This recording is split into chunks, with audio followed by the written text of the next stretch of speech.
अस्सलाम वालेकुम नाज़रीन, मेरा नाम मौसिम नज़ीर और आप देख रहे हैं हमारा यूट्यूब चैनल। पिछले 12 घंटे में जो आम डेवलपमेंट्स हुई हैं उस वाले से तफसील से बात करते हैं और आने वाले चंद घंटों के अंदर जो आम डेवलपमेंट्स होने जा रही हैं उसके ऊपर भी जो है वो तफसील से बात करते हैं। जनाब, भारत को एक और नया झटका मिला है और लिटरली वो सर पकड़ के बैठ गए हैं। ये झटका क्या है इसके ऊपर भी बात करते हैं।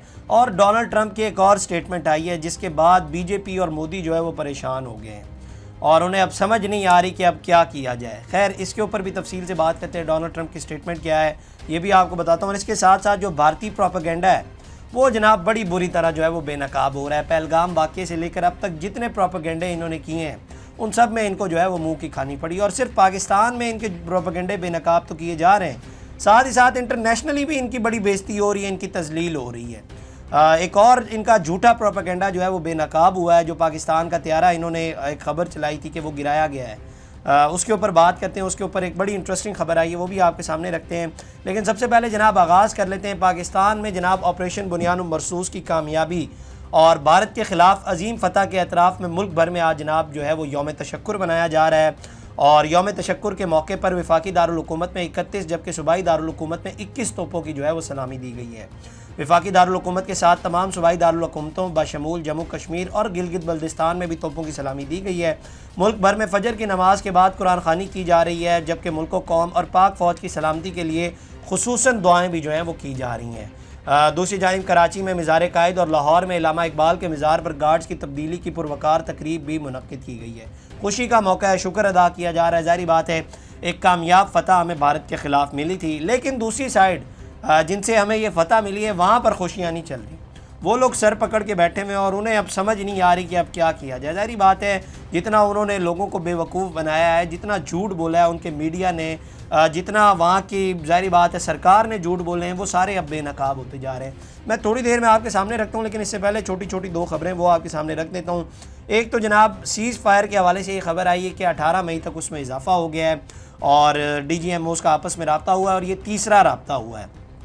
और नायब वज़ीर आज़म और जो वज़ीर ख़ारजा इसहाक़ डार साहब उन्होंने ये खबर दी, उन्होंने कहा कि जी 18 मई तक जो है वो इसमें इजाफा हो गया। लेकिन दूसरी जानिब जो भारतीय वज़ीर ख़ारजा है जयशंकर, उन्होंने कहा है कि जी सिंध ताश माहदे को उन्होंने रिजेक्ट कर दिया है और उन्होंने कहा है कि जी इस पर बात नहीं होगी, पानी हमने जो है वो रोकना है हर सूरत। ये पहले भी कह चुके हैं। खैर, देखते हैं कितनी देर और पानी आप लोग रोकते हैं या पानी रोक के आप लोग करते क्या हैं, फिर उसका इसके बारे में भी खैर पता चल जाएगा। और इसके अलावा एक और सोशल मीडिया पर एक वीडियो काफ़ी ज़्यादा वायरल है जिसके अंदर वज़ीर आला पंजाब मरियम नवाज़ साहिबा उन्होंने एक स्टेटमेंट दी है। उसके बाद उनको जो है वो काफ़ी उनकी उस स्टेटमेंट को ट्रोल किया जा रहा है। उनका कहने का मकसद कुछ और था, लेकिन वो ज़ाहिर बात है वो कह कुछ और गई। उन्होंने ये कहा कि जी ये जो JF-17 है ये भी नवाज़ शरीफ साहब ने बनाया है। उनका कहने का मतलब ये था कि ये जो कॉन्ट्रैक्ट किया है ये भी नवाज़ शरीफ साहब ने किया है। लेकिन उसके बाद जो है वो सोशल मीडिया पर उनके ख़िलाफ़ जो है वो ज़ाहिर बात है उनकी ट्रोलिंग की जा रही है, उनकी स्टेटमेंट की और मीम्स बनाई जा रही हैं। खैर, ये भी एक छोटी सी खबर थी जो हमने आपके साथ शेयर की। अब आ जाए जनाब जो भारत को झटका लगा है और पाकिस्तान में तो आप जानते हैं कि यौम तशक्कुर मनाया जा रहा है, लेकिन भारत में जो है वो सोग ही मनाया जा रहा है और सर पकड़ के बैठे में और उन्हें समझ नहीं आ रही कि अब करें तो हम लोग करें क्या। मामला ये है कि बेसिकली आप जानते हैं कि डोनाल्ड ट्रंप आजकल दौरों पे है। UAE, कतर और सऊदीया का उन्होंने दौरा किया है और बड़ा कामयाब उनका टूर है, बड़ा सक्सेसफुल टूर रहा है। तकरीबन $1 ट्रिलियन की इन्वेस्टमेंट वो लेकर जा रहे हैं जिसमें वो असला वगैरह भी फराहम करेंगे। मतलब एक कामयाब टूर आप इसे जो है वो कह सकते हैं। और इसके बाद डोनाल्ड ट्रंप ने इससे पहले भी जो तिजारत के हवाले से बात की थी, हालांकि भारत ने कहा था कि जी सीज़ फायर हमने इस पर नहीं किया, लेकिन डोनाल्ड ट्रंप ने कहा था कि जी मैंने जो है वो दोनों मुल्कों को जो है वो तिजारत का लालच दिया है। खैर, वो एक अलहदा डिबेट है, अब उसमें ज़ाहिर बात है एक और लंबी डिबेट है। लेकिन अब आ जाए जो इस बार भारत को मुंह की खानी पड़ी है और एक बहुत बड़ा झटका लगा है। एप्पल के हवाले से आप सब जानते हैं और एप्पल चाइना में पहले आप जानते हैं कि उसकी प्रोडक्शन हो रही थी, लेकिन आजकल अमेरिका और चाइना के दरमियान जो है वो ट्रेड वॉर चल रही है। उसके बाद जो है वो ये कहा जा रहा है कि चाइना से फैक्ट्रियों को जो है वो शिफ्ट करके भारत शिफ्ट किया जा रहा था। और इसके अंदर अब खबर ये आई है कि $500 बिलियन की इन्वेस्टमेंट जो है वो एप्पल अमेरिका में लेके आएगा। और डोनाल्ड ट्रंप ने ये कहा है कि जी मुझे पता चला है कि जो एप्पल के चेयरमैन हैं जो एप्पल फ़ोन प्रोड्यूस होंगे उसकी फैक्ट्रियाँ अमेरिका में लगेंगी। इससे पहले ये चाइना में प्रोड्यूस हो रही थी, जैसे मैं आपको पहले बता चुका हूँ। तो डोनाल्ड ट्रंप ने ये कहा है कि जी मेरी जो है वो मुझे ये बात अच्छी नहीं लगी। मैंने जो है वो एप्पल के चेयरमैन से भी कहा है कि आप जो है वो इंडिया में एप्पल की फैक्ट्रियाँ लगाने जा रहे हैं। हालांकि आप इन्वेस्टमेंट जो है वो अमेरिका ला रहे हैं, तो आपको फैक्ट्रियाँ भी जो है वो अमेरिका में लगानी चाहिए ताकि यहाँ पे जॉब्स अपॉर्चुनिटीज़ जो हैं वो क्रिएट हों। तो जब से ये डोनाल्ड ट्रंप का बयान आया, ज़ाहिर बात है अब ये बहुत बड़ा बयान है और बड़ा सिग्निफिकेंट बयान है। और दूसरी बात ये कि जो बाकी कंपनीज़ हैं जो अमेरिका में इन्वेस्टमेंट कर रही हैं वो भी ज़ाहिर बात है अब सोचेंगी कि हमने इन्वेस्टमेंट करनी है या नहीं करनी। तो उन बेचारों को ज़ाहिर बात है एप्पल की एक बहुत बड़ी प्रोडक्शन होनी थी इंडिया के अंदर, लेकिन अब वो भी ख़तरे में पड़ गई है। अब ज़ाहिर बात है वो भी ख़तरे में इस तरह से कि डोनाल्ड ट्रंप जो अमेरिका के प्रेसिडेंट हैं उन्होंने ये एक स्टेटमेंट दी है और उनकी बाकायदा तौर पर फ़ोन पे बात भी हुई है। तो अब ये फैक्ट्रियाँ क्या इंडिया में लगती हैं या नहीं, लेकिन ये एक बहुत बड़ा झटका है अगर इंडिया में जो है वो ये फैक्ट्रियाँ नहीं लगती। और इंडिया में ख़ास तौर पे ज़ाहिर बात है एक तरफ तो ये सब कुछ चल रहा है, ये झटका तो उनको लगा ही है, और दूसरा ख़ास तौर पे वहाँ पर जो मुसलमानों को टारगेट किया जा रहा है इंडिया में। आपको पहले भी बता चुका हूँ कि वहाँ पर जो कराची बिरयानी के नाम से कोई आउटलेट था, या कराची बेकरी के नाम से आउटलेट था, उसके साइन बोर्ड को तोड़ा गया सिर्फ इस बुनियाद पे कि ये जो है वो कराची बेकरी इसका नाम क्यों है। इसके अलावा और भी वहाँ पर जब कश्मीर के अंदर जिस तरह से मुसलमानों को गिरफ़्तार किया जा रहा है या जो वहाँ पर मुसलमानों के ऊपर जुल्म किया जाता है, और मोदी सरकार या बीजेपी सिर्फ इस बुनियाद के ऊपर वोट लेती है कि वो मुसलमानों पे जुल्म करती है, और मुस्लिम दुश्मनी जो है वो इंडिया के अंदर जो है वो बढ़ती जा रही है। खैर वहाँ पे जो है वो अब एक्टर्स को भी ट्रोल करना शुरू कर दिया गया है, और इस बार जो ट्रोलिंग की गई है वो आमिर खान के ख़िलाफ़ की गई है। आमिर खान आप जानते हैं भारतीय अदाकार हैं और मुसलमान भी हैं, और मामला ये कि तुर्की ने आप जानते हैं कि पाकिस्तान की सपोर्ट की थी। इसके बाद इन्होंने कहा कि जी तुर्की का भी बाइकआउट किया जाए, और अज़रबैजान ने सपोर्ट की उसका भी बाइकआउट किया जाए। तरह तरह के बाइकआउट ही कर सकते हैं, और ये कुछ कर नहीं सकते, बाइकआउट ही कर सकते हैं। तो खैर आमिर खान की पुरानी कोई तस्वीरें थी तैयब अर्दगान के साथ, वो इन्होंने जनाब सोशल मीडिया पर शेयर की, और बाकायदा एक प्रॉपर कंपेन चलानी आमिर खान के ख़िलाफ़ जो है वो इन्होंने शुरू कर दी। तो अब उसका भी जो है वो इन्होंने आमिर खान का भी बाइकआउट करना शुरू कर दिया, और प्रॉपर एक कंपेन चलाना जो है वो वहाँ पर शुरू कर दी है। खैर मसला ये है ना, मसला क्या है मैं आपको बता देता हूँ। मसला ये है कि इस वक्त इनको समझ नहीं आ रही कि हम लोग करें क्या। रूस को ये पहले छोड़ चुके हैं, चाइना से इनकी मुखालफत चल रही है, अमेरिका के कंधों पे ये बैठे हुए थे और डोनाल्ड ट्रंप ने धक्का दे के इनको गिरा दिया है, और अब इनको समझ नहीं आ रही कि हम लोग करें क्या। ज़ाहिर बात है कोई ऑप्शन नहीं बचा।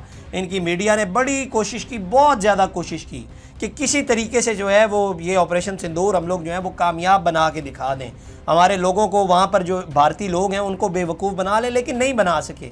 मैं आपको पहले भी बता चुका हूँ कि आज का जदीद दौर है, आप लोग खबर नहीं छुपा सकते, और आप लोग इन्फॉर्मेशन को मैनिपुलेट करेंगे वो भी सामने आ जाएगी, आप लोग झूठा प्रोपेगेंडा करेंगे वो भी सामने आ जाएगी। तो इन्होंने जो लॉलीपॉप दिया हुआ था, जो भारतीय आवाम को बेवकूफ़ बनाया हुआ था, वो झूठे प्रोपेगेंडे जो हैं वो अब सामने आते जा रहे हैं आहिस्ता आहिस्ता करके, और इनको जो है वो ठंडी चपेटें पड़नी है। इनको समझ नहीं आ रही कि अब हम लोग जो है वो खैर करें क्या। हकीकत इनकी आप सब जानते हैं, गोदी मीडिया की भी जानते हैं, बीजेपी की भी जानते हैं, और नरेंद्र मोदी की भी जानते हैं, और इनसे लिटरली नहीं हज़म हो रहा। मैं पहले भी एक बार बता चुका हूँ कि ये मर जाएंगे, लेकिन ये पाकिस्तान की जीत को कबूल नहीं कर सकते। क्यों? क्योंकि वहाँ की सरकार, वहाँ के मीडिया ने मुसलमानों के हवाले से, पाकिस्तान के हवाले से इतनी नफ़रत उनके दिलों में भर दी है कि ये अब एक्सेप्ट ही नहीं कर सकते कि पाकिस्तान हमसे जीत कैसे गया। नहीं, कभी भी नहीं एक्सेप्ट कर सकते। और इनकी मीडिया और इनके वज़ीर आज़म नरेंद्र मोदी ने भारत का वो हाल कर दिया कि लिटरली अब भारत जो है वो मंदिर का घंटा बन गया है कि कोई भी आ रहा है वो बजा के जा रहा है। रूस, अमेरिका, चाइना सब के साथ इन्होंने बिगाड़ी हुई है, पाकिस्तान के साथ इन्होंने बिगाड़ी हुई है, किसी के साथ इनकी नहीं बन रही। और इनकी ना सिर्फ पाकिस्तान में, तो जाहिर बात है एक कामयाब ऑपरेशन पाकिस्तान ने किया और पाकिस्तान को फतह मिली, और उसके बाद जो झूठे प्रोपेगेंडे ये लोग कर रहे थे वो बेनकाब भी आहिस्ता आहिस्ता जो है वो होते जा रहे हैं। इंटरनेशनल मीडिया इनको अब बड़ा ट्रोल कर रहा है, बड़ा बेइज्जत कर रहा है। ये इसीलिए तो कतराते हैं, ये इनको पता है वहाँ पे ट्रोलिंग ही बड़ी होती है। मैं अभी आपको बताता हूँ, इन्होंने एक खबर चलाई जनाब, पाकिस्तान का जो है वो हमने एक त्यारा मार गिराया है। इसके ऊपर अमरीकी दिफाई तज्जियाकार है क्रिस्टन फेयर, उन्होंने ये जो मार गिराने वाली भारतीय खबर है इसको एक तो बकवास का और साथ ही साथ उन्होंने बेबुनियाद भी करार दिया। उन्होंने क्या कहा मैं आपको बता देता हूँ, भारतीय टीवी के ऊपर बैठकर, यहाँ पर बैठकर नहीं, बाहर बैठकर नहीं, भारतीय मीडिया के ऊपर बैठकर उन्होंने ये बात की। साफ़ी ने सवाल किया, उसके ऊपर उन्होंने साफ अल्फाज में कहा कि भारतीय एयरफोर्स का दावा गैर मुसद्दिका है और इसकी कोई आलमी सतह पर तस्दीक नहीं हुई। उन्होंने भारतीय मीडिया की इस रिपोर्ट को भी रद्द कर दिया जिसमें कहा गया था कि भारत ने पाकिस्तान की 20% एयरफील्ड्स को नुकसान पहुँचाया है।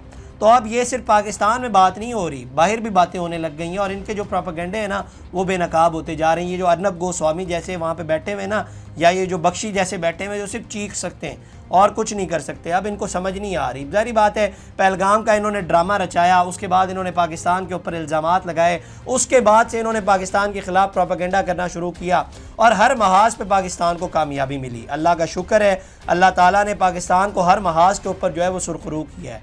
पहलगाम से लेकर आप अब तक देख लें, हर जगह पे इनको जो है वो मुंह की खानी पड़ी है, ख्वाह वो डोनाल्ड ट्रंप से हो, ख्वाह वो पाकिस्तान से हो, ख्वाह वो इंटरनेशनल मीडिया से हो, इनको हर जगह पे जो है वो मुंह की खानी पड़ी है। और अब लिटरली इनके मीडिया को और नरेंद्र मोदी को और बीजेपी को अब नहीं समझ आ रही कि हम लोग जो है वो अब करें क्या। जो जंग इन्होंने पाकिस्तान के ऊपर मुसल्लत की थी, उस जंग के नीचे ये खुद ही अब दब गए और ये पिस रहे हैं उसके नीचे। इनको समझ नहीं आ रही कि हम लोग जो है वो अब करें क्या। खैर देखते हैं अब आगे चल के मज़ीद क्या डेवलपमेंट्स होती हैं, लेकिन इनके प्रोपेगेंडे झूठे जो हैं वो बेनकाब आहिस्ता आहिस्ता जो है वो होते जा रहे हैं और आगे भी होते जाएंगे और इसी तरह से जो है वो इनको मुंह की खानी पड़ेगी। तो ये जनाब अब तक की डेवलपमेंट्स थी। अगली वीडियो में आपसे दोबारा मुलाकात करेंगे अल्लाह ने के बाद। इस तरह की और वीडियोस देखने के लिए सब्सक्राइब कीजिए हमारा चैनल और देखते रहिए PSPKG न्यूज़।